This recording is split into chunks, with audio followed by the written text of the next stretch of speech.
Eh ben, OK. Alors, bonjour tout le monde. Je suis très contente de vous retrouver aujourd'hui, le 4 janvier. On arrive quel mois donc? Janvier, février, mars? Mais non, hein? Avril? Seigneur! Maman, m'étais trompée hier, je pense. Mais c'est pas grave. Ça n'a pas d'importance. Ce qui est important, c'est de parler aujourd'hui de la profondeur et de l'impact profond que peut provoquer la paix en nous-mêmes. Parce que pour le mois d'avril, c'est vraiment, pour moi, c'est une préparation à Pâques, c'est une préparation à recevoir une énergie très spéciale, la nouvelle vie qui commence, les oiseaux qui se remettent à chanter et la nature qui reprend vie, qui se prépare à reprendre vie de plus en plus. Alors automatiquement, on est dans un moment magique et on est toujours dans des moments magiques lorsqu'on arrive à suivre les saisons, mais on est dans des moments magiques lorsqu'on arrive à suivre les saisons dans un état de paix. Parce que si on n'est pas dans un état de paix profond, ben c'est très difficile de ressentir toutes les influences subtiles qui se manifestent à ce moment-là et de percevoir aussi l'aura, les couleurs, la beauté des énergies subtiles, autant que la beauté des énergies évidentes. Parce que là, mais il y a des gens qui des fois disent, mais moi, c'est drôle, j'ai jamais rien vu de tout ça, je comprends pas. Mais oui, mais c'est ça l'histoire. La sensibilité se développe par le biais du lâcher-prise. Et par le biais du lâcher-prise, une paix profonde peut s'installer en nous. Et lorsqu'une paix profonde s'installe en nous, automatiquement, on entre dans un climat d'harmonie et d'expansion de conscience. Et lorsqu'on entre dans un climat d'expansion de conscience avec cette énergie-là, automatiquement, on perçoit toute la subtilité de chaque situation, chaque événement, et on n'a plus du tout la même réaction devant certaines situations, comme les situations que je vous ai parlé hier, qui nous amène à vivre des situations surprenantes, mais on devient extrêmement témoin et tout au long de cette expérience, plutôt que de se fâcher ou de réagir ou de se braquer, on analyse la situation tout simplement en se disant: «Comment pourrais-je intervenir sans blesser?» Sans déranger, sans incommoder et c'est là toute la différence. Puis c'est pas quelque chose de mental, c'est pas du tout lié à notre pensée, c'est lié au sentiment et ce sentiment de paix profond peut réagir dans beaucoup de circonstances, faire même en sorte que les gens, c'est pas les mots qu'ils entendent de votre bouche, c'est ressentir ce que vous dégagez à ce moment-là. Alors, si vous voulez que votre parole porte loin, entrez dans ce lâcher-prise, développez cette conscience au fur et à mesure des 12 jours, comme vous l'avez fait auparavant, et d'une fois à l'autre, il y a un creuset qui creuse en vous une énergie de force, de pouvoir, de puissance, qui fait qu'à un moment donné, vous êtes dans ce climat d'harmonie, en parfaite harmonie avec le grand tout. Et c'est comme ça que vous pouvez le mieux réussir votre existence et ne plus réagir aux circonstances qui vous font parfois réagir pour mille et une raisons lorsqu'on est davantage dans la critique ou le mental ou dans la fermeture. lorsqu'on manque de souplesse, parce que en fait, le lâcher-prise, c'est d'arriver à être observateur des situations. Mais les gens qui vivent une grande paix intérieure, ils sont observateurs des situations. Ils sont observateurs, ils peuvent pas faire autrement parce qu'ils savent très bien ou dans leur inconscient, parce qu'il y en a qui ont pas fait un travail spirituel, puis qui sont quand même dans ce climat de paix et incroyable, inconditionnel. Mais c'est des gens qui savent très bien, qui sont de passage, qui ils savent dans leur inconscient, qui sont de passage sur terre et que ça donne absolument rien de s'identifier qu'à ce corps. Ils s'identifient à l'être de lumière qui les habite. Et lorsque tu t'identifies à l'être de lumière qui t'habite, tu atteins des dimensions de conscience incroyables, incroyables. C'est ce qui fait que lorsque j'ai été hospitalisée à un moment donné, j'ai pu faire une vérification, je vous en ai déjà parlé, de cette, attitude de paix qui m'habite et qui peut nous habiter tous en étant, vraiment à l'urgence, en train de mourir et ce n'était pas la faiblesse qui m'envahissait, mais c'était davantage cette attitude de paix inconditionnelle qui me faisait vibrer et qui me permettait d'enseigner aux médecins très rationnels que dans le fond, la mort, c'est pas une catastrophe. La mort, c'est un état de paix parce que quand j'ai vécu cette expérience-là, j'ai juste comme poursuivi mon expérience, mon cheminement vers cette dimension de paix grandiose. Parce que lorsqu'on quitte le corps, puis c'est ça là aussi, à partir du moment où on entre dans cette attitude de témoin, de ce quand on est capable d'être réellement dans le lâcher-prise à force de faire un travail tout simple comme vous le faites présentement, à chaque jour, être en contact avec vos gestes, votre pensée, vos paroles, que chaque jour vous soyez en instant présent à essayer d'être dans cette harmonie parfaite. Veut pas, vous développez cette paix intérieure.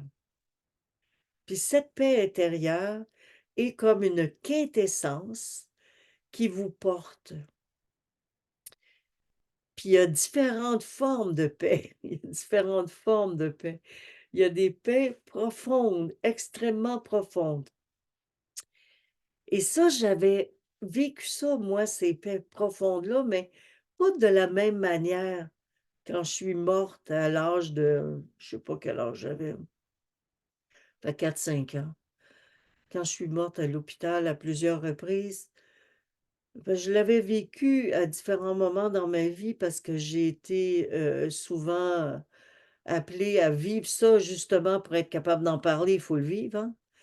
Alors automatiquement, je le vivais pour pouvoir vous le manifester, vous en parler, vous dire que la mort n'existe pas.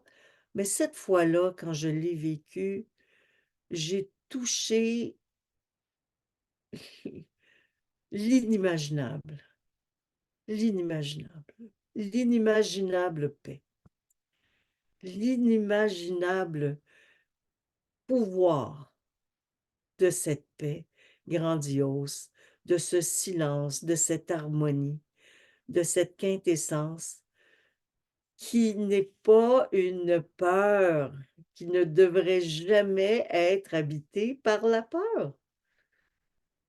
Et ça, les médecins ont tous été extrêmement impressionnés parce que c'était pas la faiblesse, mais la conscience qui était là, qui était présente. Mais j'avais jamais fait le lien vraiment que c'était ma conscience qui les éveillait. J'avais juste comme continué à vivre ma vie en me disant: «Ben, gardons ça, je meurs et je reviens, je meurs et je reviens». Puis là, je leur exprimais quand je revenais, dans quel climat je me trouvais quand je mourais. Fait qu'eux autres, ils se disaient: «C'est bien la première fois qu'on n'est pas obligé de prendre les mains d'une patiente pour la rassurer». C'est moi qui devais les rassurer parce que je leur disais: «Tout va bien, inquiétez-vous pas. C'est juste que, tu sais, c'est difficile de repartir puis de revenir tout le temps, mais si vous saviez à quel point la mort est un climat d'harmonie incommensurable, inexprimable, inexplicable, que vous avez envie tout simplement de vivre votre vie, votre existence en entier ensuite dans ce climat de paix et d'harmonie. Puis ça ne veut pas dire qu'on le réussit tout le temps, qu'on est toujours dans ce climat de paix un coup qu'on l'a touché, mais il est beaucoup plus facile, après avoir vécu une mort imminente, c'est bien sûr, de toucher cette dimension lors des méditations ou, parce que la peur nous ne vient plus nous habiter, vous comprenez? La peur ne vient plus du tout, elle n'est plus notre amie, elle n'est plus notre voisine, elle n'est plus notre partenaire. Et aujourd'hui, pendant ma réflexion méditative de ce matin, ben, les guides me disaient: «La maladie, pour une personne qui a vécu cet état de paix, n'est pas grave non plus.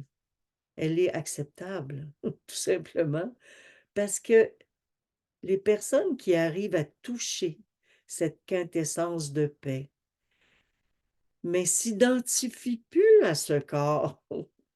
Fait que, automatiquement, s'identifiant pas à un corps, on n'a pas du tout la même attitude devant la maladie.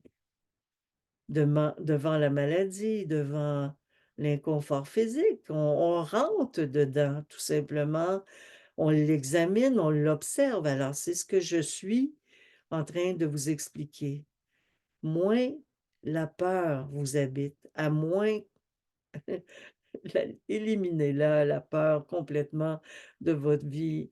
Faites en sorte d'être pleinement conscient que vous êtes tous des stellaires venus dans ce corps physique pour entreprendre un travail ou un passage important d'évolution pour vous-même et pour bien d'autres personnes qui vous entourent et que vous devez absolument reconquérir tous ces pouvoirs qui vous habitent de mener à bien votre existence en éliminant tous les obstacles qui vous empêchent d'atteindre ce climat de paix et d'harmonie absolue, en fait, absolue.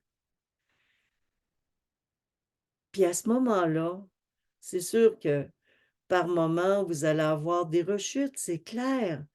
Mais vous allez être conscient de vos rechutes et très rapidement, vous allez pouvoir reprendre pied et vous remettre en marche vers cette réalité de pureté, d'action, de liberté. Fait que pour revenir à mon climat à l'hôpital, après 22 fois de mort, à un moment donné, j'étais tannée, là. Fait que là, il y en a un qui m'a dit: «Mais là, va falloir faire quelque chose». J'ai dit: «J'espère, parce que là, soit que je pars ou que je reviens, mais décidez-vous, là, tu sais.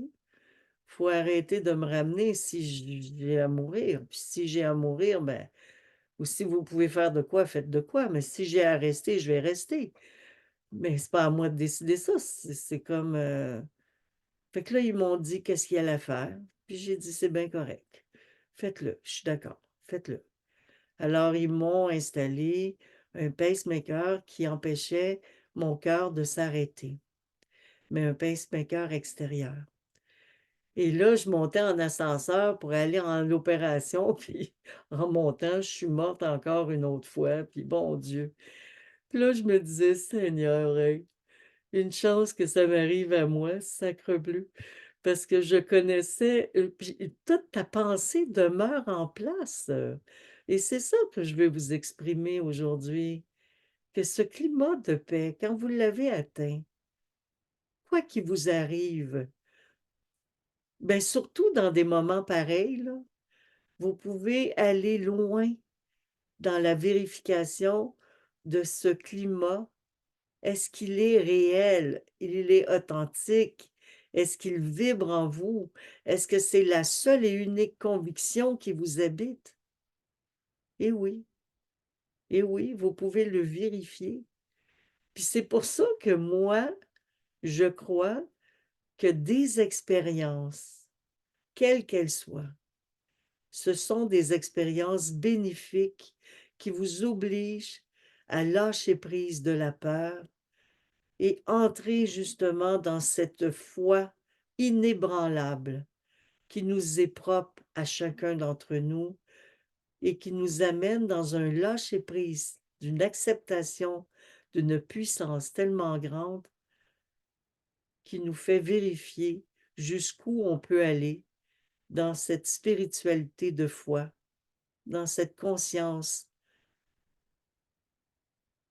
Puis lorsque je suis arrivée à l'opération, ils m'ont installé un pacemaker à travers la veine ici, extérieure. Et ils m'ont dit: «Mais il faut surtout pas que vous bougiez parce que vous pourriez vous vider de votre sang». J'ai dit: «OK, je vais essayer de pas bouger». Mon Dieu, j'espère que j'aurai pas de spasme parce que ça va pas bien aller.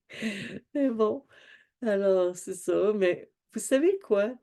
Tout ça, ça se fait comme à notre insu, à partir du moment où on a compris à quel point on n'est pas d'ici, qu'on n'est plus capable de s'identifier à cette planète, mais davantage à l'être stellaire que l'on est. À partir du moment où on est capable de s'identifier à la personne lumière qui s'est incarnée à l'intérieur de ce corps, qu'on emprunte le moment d'une vie et qu'on comprend que la vie est une existence d'un instant à partir de l'immensité dans lequel nous vivons, ben, ce climat de paix-là s'installe et ce climat de paix-là s'harmonise avec tout ce que nous vivons à chaque instant. Alors, comme j'ai écrit, je vais bien, tout va bien et tout va bien et tu vas bien aussi. Tu vas bien, je vais bien, tu vas bien et tout va bien. Alors pourquoi? Parce que tout est parfait. On n'a pas besoin. Tout est parfait. Tout doit se faire simplement. Puis aujourd'hui, j'allais voir un blog, justement un blog d'une personne qui parle de spiritualité, puis je lisais les commentaires, puis je me disais: «Mais mon Dieu Seigneur, Seigneur, la recette est tellement difficile à transmettre». La recette est très difficile à transmettre. Parce que là, je voyais les commentaires des gens. On sait bien avec c'est facile à dire avec vos propos. Pas c'était pas de moi qui parlait, il parlait de quelqu'un d'autre qui parle justement de l'illumination, de la conscience, de l'harmonisation, du lâcher-prise.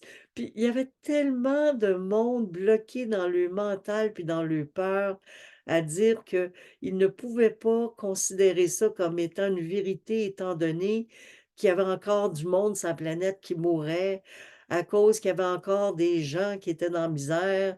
Puis oui, je comprends tout ça, mais vous savez, c'est une recette que les gens ont du mal à auquel ils ont du mal à croire.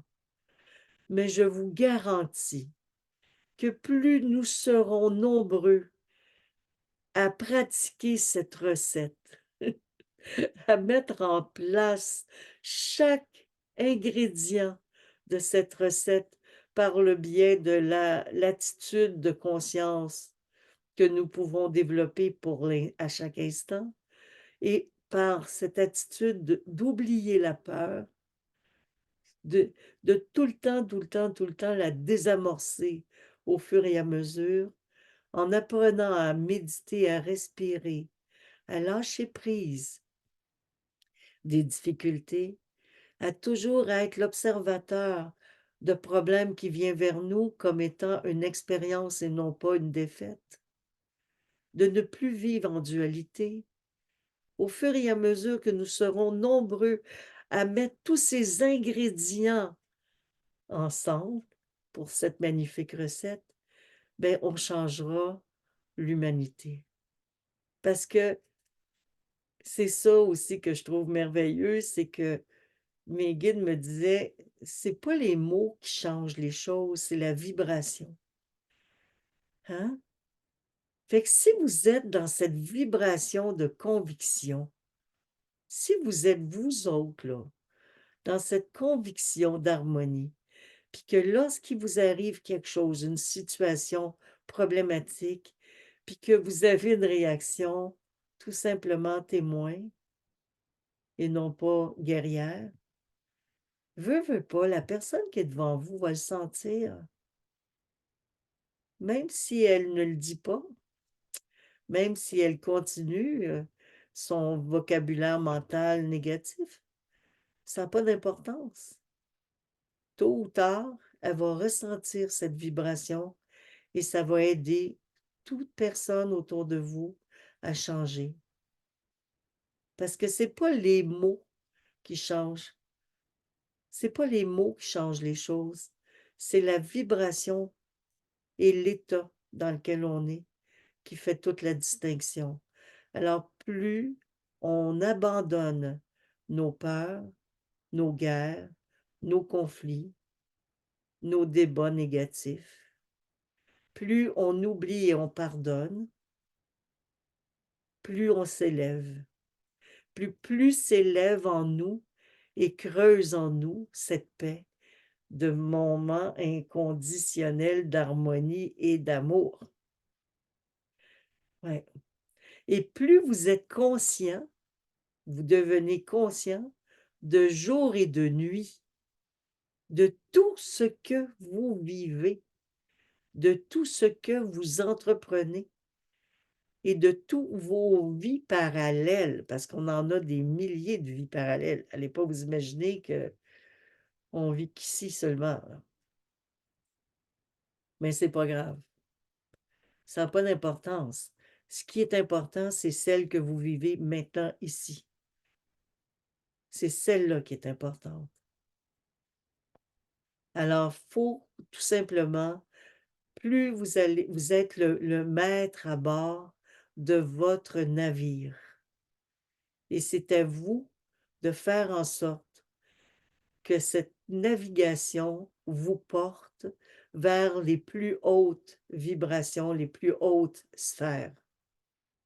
Et c'est vraiment, il n'y a qu'une façon de faire, c'est de s'améliorer, dans ce sens de s'améliorer, d'améliorer notre comportement par rapport aux influences extérieures.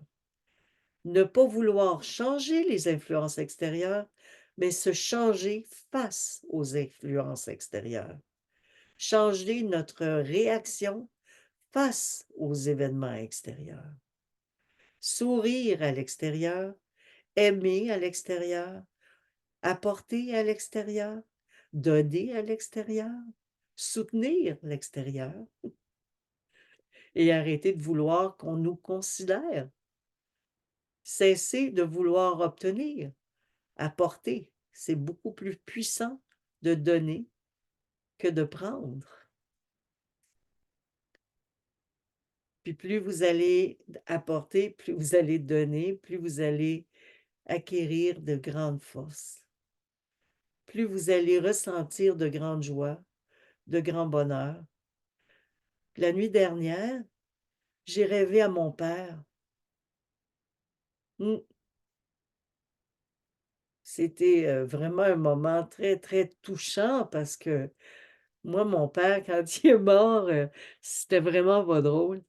Puis, c'était vraiment triste parce que, il y avait pas de on n'était pas tellement en harmonie. Il comprenait pas trop, mon attitude, ma façon de faire dans la vie, puis je le comprenais très bien qu'il comprenait pas. Mais je pouvais rien y faire, je pouvais rien y changer. Et ça m'a pris des années à être capable de désamorcer toute ce moment extrêmement pénible que nous avions vécu. Puis la nuit dernière, ben, ça s'est passé de la même façon autrement. Autrement dit, on a revécu sa mort, mais de la façon que Alid aurait voulu la vivre. Mon père s'appelait Alid. Et le seul regret que j'ai eu en me réveillant, c'est: «Mon Dieu, comment ça se fait que je ne lui ai pas dit, moi, que je l'aime?»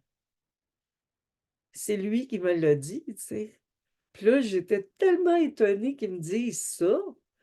Puis vous savez, c'était étonnant parce que cet homme-là qui était renfermé, dur, mais tellement doux au fond de son être, que j'avais toujours perçu comme un héros, en fait.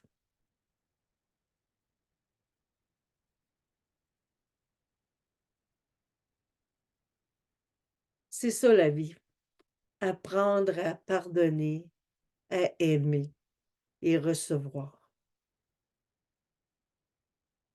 Alors pour le mois d'avril, apprenez à apporter autour de vous le maximum d'amour que vous pourrez. Apportez partout autour de vous votre présence d'harmonie et de paix. Soyez toujours prêts à accueillir même vos ennemis, car ce ne sont pas vos ennemis. Ce sont des gens qui cherchent la vérité comme vous l'avez cherchée et que vous la cherchez encore par moments.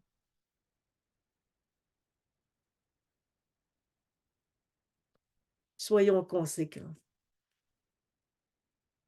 Alors voilà, c'était le propos du 4 janvier du mois d'avril. À bientôt.